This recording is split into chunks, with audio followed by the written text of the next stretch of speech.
સુરત જિલ્લા ગ્રામ્ય એલસીબી પોલીસે માંડવી તાલુકાના પુના ગામ નજીક મોટી કાર્યવાહી કરી છે। ઇલેક્ટ્રિક પાર્ટના બનાવટી બિલોના આડમાં કન્ટેનરમાં છુપાવી લઈ જવાતો વિદેશી દારૂનો જથ્થો ઝડપી પાડ્યો છે।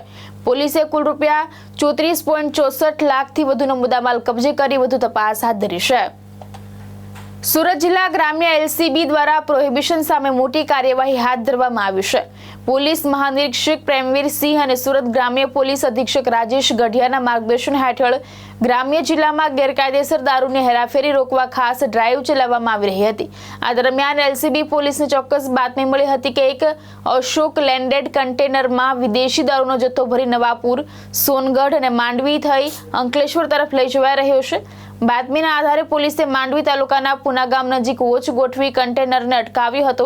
પ્રાથમિક પૂછપરછ દરમિયાન ચાલકે કન્ટેનરમાં ઇલેક્ટ્રોનિક પાર્ટ ભરેલ હોવાનું જણાવી બિલો અને દસ્તાવેજો રજૂ કર્યા હતા, પરંતુ પોલીસને શંકા જતા કન્ટેનરનું સીલ તોડી તપાસ કરતા અંદર મોટી માત્રામાં વિદેશી દારૂનો જથ્થો મળી આવ્યો હતો।